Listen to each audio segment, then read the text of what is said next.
Today in Cannabis News, a committee of South Dakota state legislators seek to overturn an important provision in cannabis legislation to ban homegrown medical cannabis. The governor of California enacts legislation allowing for the utilization of medical cannabis in hospitals statewide for terminally sick patients. And prior to a special session being convened, the governor of Mississippi insists upon modifications to the medical cannabis proposal in consideration. It's Friday, October 1st, and this is your Trichomes Morning Buzz. Broadcasting live from the Trichomes.com studios in Southern California, it's time for your Morning Buzz. We bring you late-breaking news that keeps you up to date with what's happening in the cannabis industry.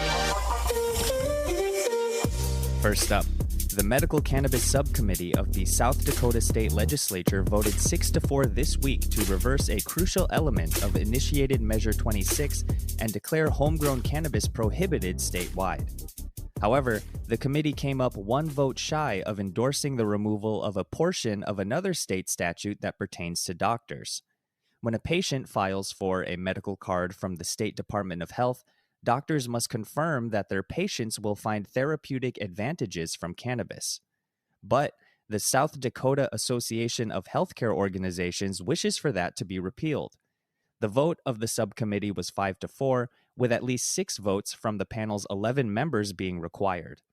The suggestions will be presented to the whole cannabis panel of the legislature in the weeks ahead for a vote on if they will move to next year's legislative session. Next up, California's governor enacted a law this week mandating healthcare facilities statewide to allow specific patients to utilize medical cannabis. Governor Gavin Newsom signed this bill, signifying that their reservation regarding an older iteration, which they rejected begrudgingly in 2019, had been addressed. State Senator Ben Hueso, the sponsor of the legislation, had been fighting for their proposal to enable terminally ill individuals to utilize cannabis in hospitals across numerous sessions. They recently wrote to the Secretary of the U.S. Department of Health and Human Services asking for details on if the update in policy could risk government funding for those hospitals.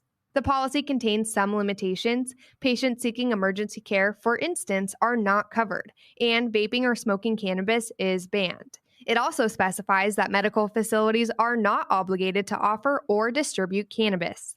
Last up, Mississippi Governor Tate Reeves announced this week that they will convene a special session of state legislators to discuss medical cannabis policy sooner rather than later. Governor Reeves noted that there are still some elements to iron out, like funds for a medical cannabis system, and that a session will take place in the weeks ahead rather than this week, as legislators had asked. The drafted medical cannabis proposal that legislators have negotiated would subject cannabis to the state's sales tax, which is now 7%, plus a $15 per ounce levy. However, the proposal does not provide financing for the health, revenue, and agriculture departments to administer and supervise it. The generated cannabis revenue is funneled into the state's general fund under the measure. State agriculture and health officials are concerned that legislators will not provide enough funding to the departments to set up the system. That was today's Buzz. Thanks for listening. For more cannabis news and insights from industry professionals and a place to discuss these stories and others, visit trichomes.com. And be sure to catch up with all of our other cannabis industry-related podcasts like Hash It Out, Tech in Cannabis, or the International Cannabis Conversation, wherever you get your podcasts.